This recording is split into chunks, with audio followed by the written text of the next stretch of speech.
Hello everyone, आप सबका फिर से स्वागत है मेरे चैनल स्टडी टेबल पर। The chapter we are going to discuss today is the lumber room written by Hector Munro. उन्हें साकी के नाम से भी जाना जाता है। जब हम इनके स्टोरीज को पढ़ेंगे then we will see that he has his own different style. बाकी ऑथर्स से इनके लिखने का एंड बोलने का स्टाइल जो है, इनकी रीडिंग जो हम पढ़ते हैं वो बहुत ही डिफरेंट होती है and at the same time बहुत इंटरेस्टिंग स्टोरीज भी ये लिखते हैं। मेरे चैनल पर इनके बनाए हुए और भी वीडियोज़ है। If you haven't seen you can go and search the playlist, वहाँ आपको मिल जाएंगे। And today we are going to understand chapter 7 of the Oxford reading circle book. ये क्लास 7 का चैप्टर 7 है। अगर आपको ये बुक का बाकी चैप्टर्स भी चाहिए तो आप मुझे कमेंट करके बता सकते हो। Without wasting any pinch of time let's discuss the chapter. देखिए फर्स्ट क्या लिखा हुआ है। The children were to be driven as a special treat to the sands at Jagborough. Nicholas was not to be of the party. He was in disgrace. Only that morning he had refused to eat his bread and milk on the seemingly frivolous ground that there was a frog in it. Story शुरू होते ही हमें बहुत ही interesting चीज़ मिलती है that एक special treat होने वाली है। जैसे बच्चों को पार्टी दी जाती है, कहाँ पर होने वाली है? बीच पर। जैगबोरो नाम का बीच है, वहाँ पर सारे बच्चे जाने वाले हैं वहाँ पर। लेकिन निकोलस नहीं जाएगा। क्यों नहीं जाएगा? क्योंकि वो डिस्ग्रेस में है। इट मीन्स दैट सिचुएशन जो उसके फेवर में नहीं आ रही है। और क्यों नहीं आ रहा है सिचुएशन उसके फेवर में? बिकॉज आज की ही सुबह की बात है कि उसने रिफ्यूज कर दिया था खाने से। क्यों उसने रिफ्यूज किया? Because he was saying that उसके ब्रेड एंड मिल्क में, उसके खाने में, उसके नाश्ते में एक फ्रॉग है। और ये जो उसका जो तर्क था ये सीमिंगली फ्रिवोलस था। इट मीन्स दैट ग्राउंडलेस था, जिसका कोई लॉजिक नहीं निकलता। ऑफकोर्स किसी के खाने में फ्रॉग कैसे निकल सकता है? हाँ, हम भी सुनते हैं भाई कि चींटी है, मच्छर है, ऐसा कुछ है, और इवन छिपकली भी बोल सकते हैं। But how is it possible that किसी के मिल्क एंड ब्रेड में फ्रॉग निकल जाए? Older and wiser and better people had told him that there could not possibly be a frog in his bread and milk and that he was not to talk nonsense. तो जो घर के बड़े बूढ़े होते हैं ना, उन्होंने उसे बहुत समझाया कि किसी के भी खाने में ऐसी ये सारी चीज़ें नहीं निकल सकती है, तो तुम्हें ये नॉनसेंस बातें करनी भी नहीं चाहिए। But he was not talk nonsense, he continued nevertheless. लेकिन उसके बावजूद भी वो क्या कहा? कंटिन्यू करते रहा और इसी तरीके से नॉनसेंस बात अपनी बोलता रहा और डिस्क्राइब करता रहा और ज़्यादा डिटेल्स देता रहा। The colour and marking of the alleged frog, और वो बताता रहा कि इस कलर का फ्रॉग है, ऐसा है, ऐसा है, सब कुछ बता रहा था।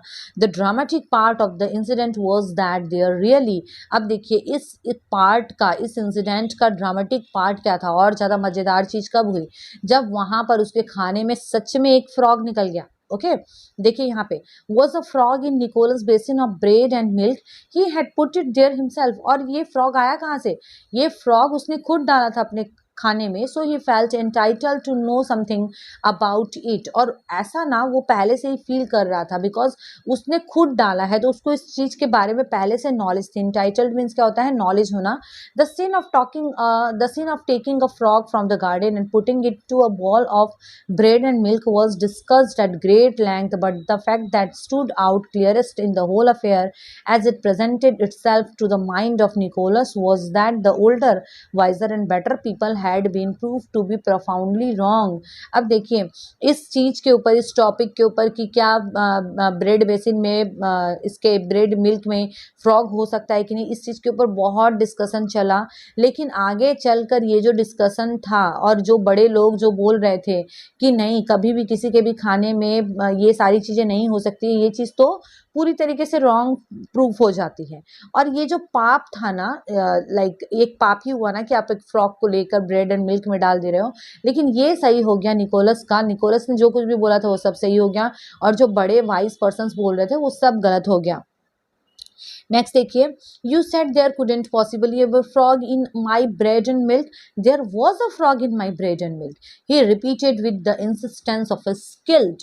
उसके बाद मैं नेक्स्ट कंटिन्यू करती हूँ। यहाँ पर मैं आपको बता देती हूँ, देखिए कि ये क्या बोलता है, जो निकोलस है वो क्या बोलता है। आपने बोला था कि किसी के भी ब्रेड एंड मिल्क में कभी भी कोई फ्रॉग नहीं निकल सकता है, लेकिन वो और इंसिस्ट करते हुए और जोर देते हुए क्या बोलता है? देखो मेरे खाने में ना एक्चुअली निकला है फ्रॉग।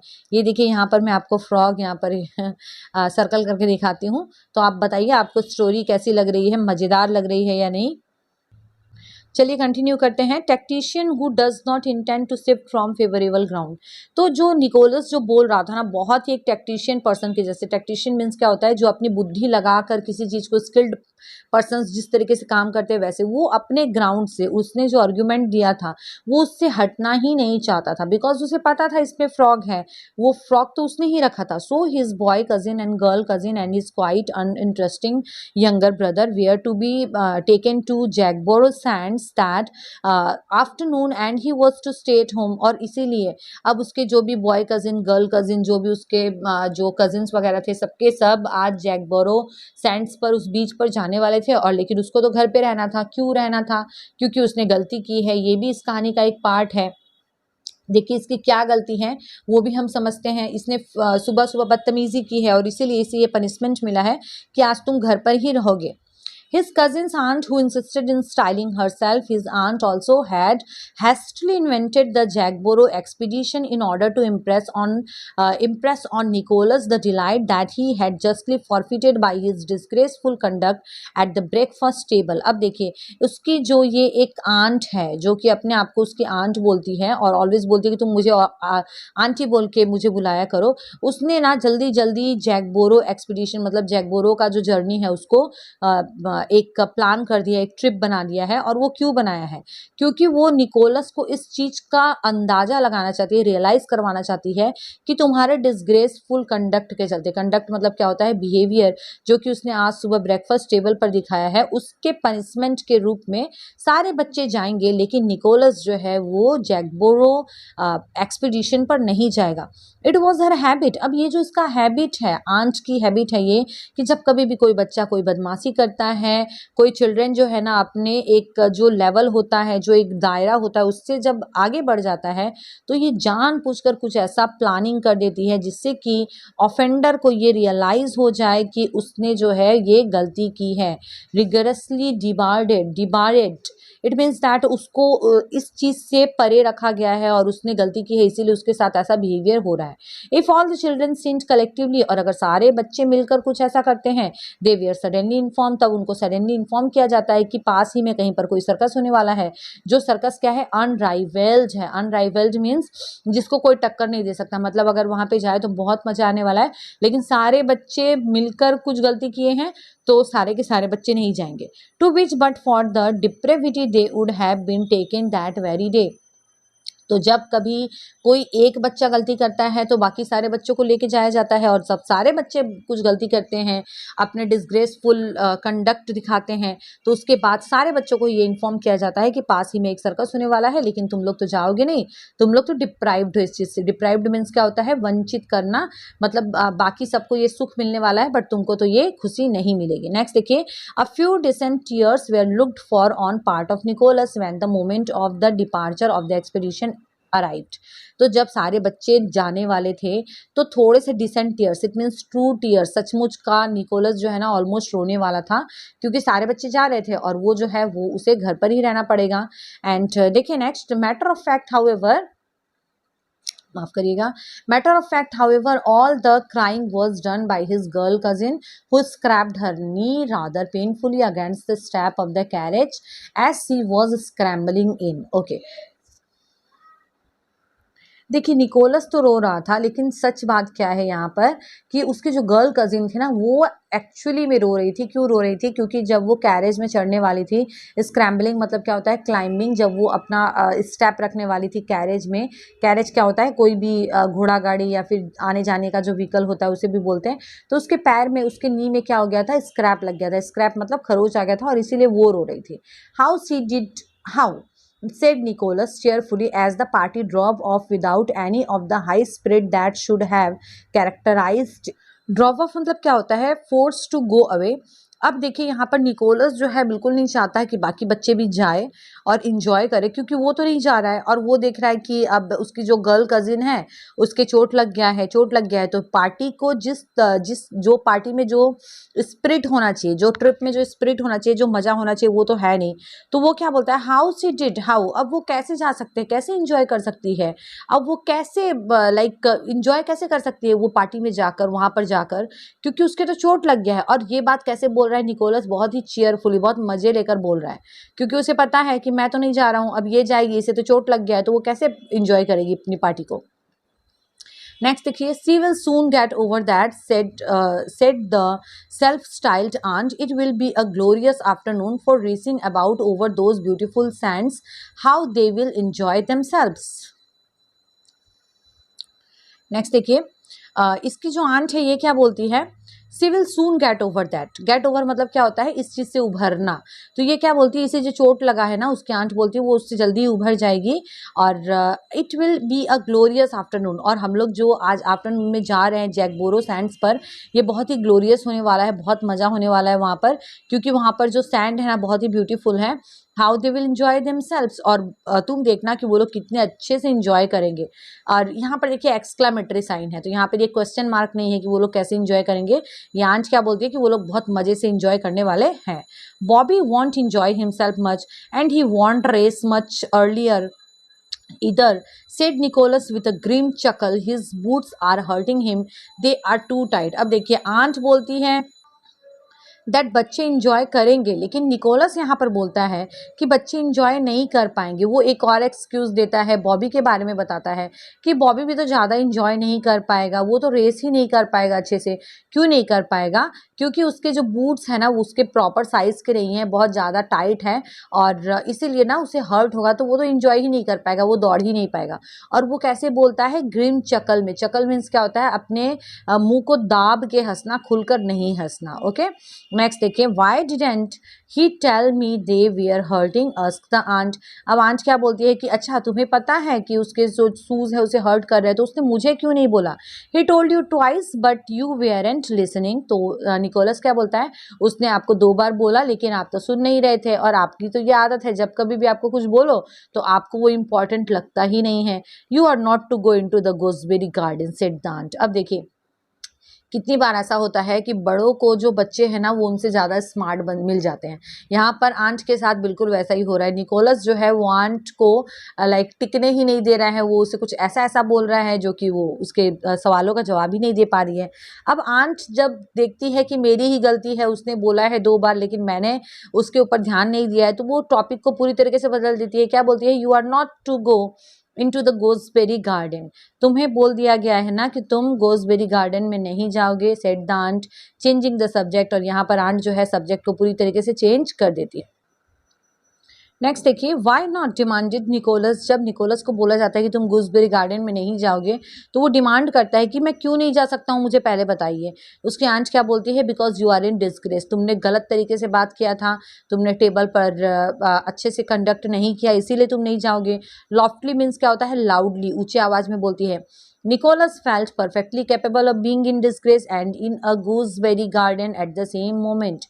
अब निकोलस जो है ना उसे पता है कि हाँ वो उसने डिस्ग्रेस किया है, उसने सही कंडक्ट नहीं किया है, लेकिन वो at the same time garden में भी जाना चाहता है, बिकॉज उसे वो तो ज़्यादा स्मार्ट है, तो उसे ऐसा कुछ है ही नहीं। बोलते हैं ना चोरी ऊपर से सीना चोरी।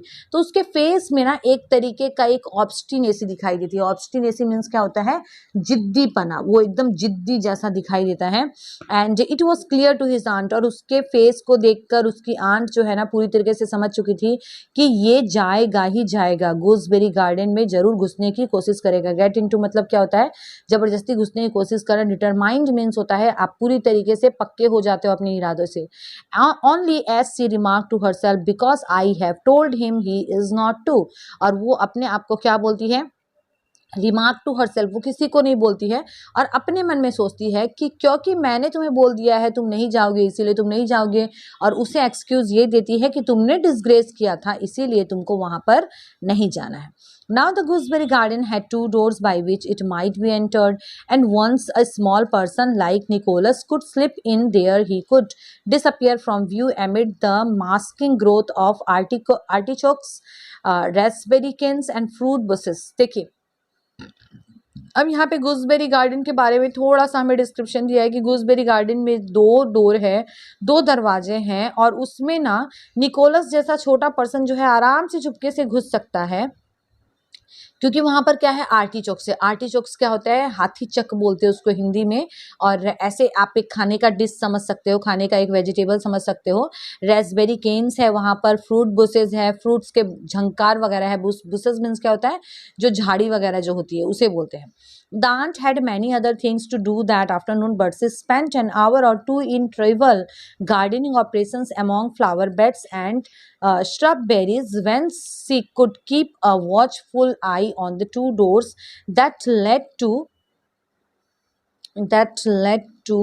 the forbidden paradise. अब देखिए, उस दोपहर, दोपहर को उस आंट ने बोला है कि तुम्हें गूसबेरी गार्डन में नहीं जाना है निकोलस को, उस दोपहर को आंट के पास ज़्यादा कुछ काम नहीं रहता है, लेकिन वो क्या करती है, ट्रिवल गार्डनिंग ऑपरेशंस करती है। ट्रिवल मीन्स क्या होता है, तुच्छ, लाइक बहुत बड़ा काम नहीं, छोटे मोटे काम करना, और जानबूझ के करीबन करीबन आधे घंटे बिताती है गार्डन में ही। और क्या करती है, फ्लावर बेड्स वगैरह, श्रब बेरीज, इन सब चीज़ों की देखभाल करती है, वहाँ पर बिजी रखती है खुद को। और उसका पर्पस क्या रहता है, क्योंकि वो उस डोर के ऊपर आइज रखना चाहती है, वॉचफुल आइज, मतलब क्या, निगरानी रखना चाहती है कि कहीं इस पैराडाइज में, इट मीन्स दैट कहीं उस गार्डन में निकोलस उन दो डोर से एंटर ना कर जाए। She was a woman of few ideas with immense powers of concentration. अब ये जो वुमेन है, आंट जो है ना, उसके पास थोड़े से आइडियाज है, लेकिन उसका पावर ऑफ कंसंट्रेशन है ना, वो बहुत ज़्यादा है। यू नो, एक पर्सन होता है जिसके नज़रों से आप कभी बच नहीं सकते हो। यहाँ पर वेंस वर्ड का मतलब क्या होता है, जहाँ से। इट मीन्स दैट आंट वहां पर काम कर रही थी जहां से वो उन दोनों डोर्स के ऊपर नजर रख सकती है। नेक्स्ट देखिए, एक पैरा आपको और पढ़ाऊंगी, उसके बाद नेक्स्ट वीडियो में हम कंटिन्यू करेंगे। Nicholas made 1 or 2 trips into the front garden, wriggling his way towards one or other of the doors, but never able for a moment to evade the aunt's watchful eye. देखिए, Nicholas made, it means past की बात हो रही है। Nicholas ने ना अपने उस गार्डन में जाने के 2-3 कोशिश किए थे। रिगलिंग मीन्स क्या होता है, अपने बॉडी को ट्विस्ट करना, ऐसे मोड़ मोड़ कर उस दरवाजे से जाने की कोशिश किया था, लेकिन वो कभी भी बच नहीं पाया। इवेड मीन्स क्या होता है, इग्नोर कर पाना आंट के वॉचफुल आइज को। इट मीन्स दैट आंट जो जिस तरीके का निगरानी रखती है, उससे कभी भी निकोलस बच के उस गार्डन में नहीं घुस पाया। As a matter of fact he had no intention, और इसीलिए अब उसका कोई इंटेंशन नहीं था कि वो गूसबेरी गार्डन में घुसना चाहे, क्योंकि उसे पता है क्योंकि वो घुस ही नहीं पाएगा। But it was extremely convenient for him that his aunt should believe that he had, it was a belief that would keep her on self imposed sentry duty for the greater part of the afternoon। लेकिन देखिए, एक बच्चे के मन में आ जाता है ना कि चलो और कुछ नहीं तो मैंने उसको परेशान तो किया, अपने पेरेंट्स को या फिर अपने एल्डर्स को परेशान तो किया। निकोलस के साथ यही काम है। निकोलस क्या, एक्सट्रीमली कन्वीनियंट हो जाता है, काफ़ी कंफर्टेबल हो जाता है कि चलो मैं भले ही एंटर नहीं कर पाऊंगा, लेकिन मेरा ये जो बिलीफ है कि आंट को उस खुद को उस ड्यूटी पर लगाना ही पड़ेगा उस आफ्टरनून के लिए, इतना ही उसके लिए इनफ था। तो आज हम इस चैप्टर को यहाँ तक रखते हैं। Next I will continue the rest part of this video. Thank you so much for watching study table, and आप कमेंट करके बताइए आपको कैसा लगा, आप कौन से स्कूल से बिलोंग करते हो, and let's meet next time next video.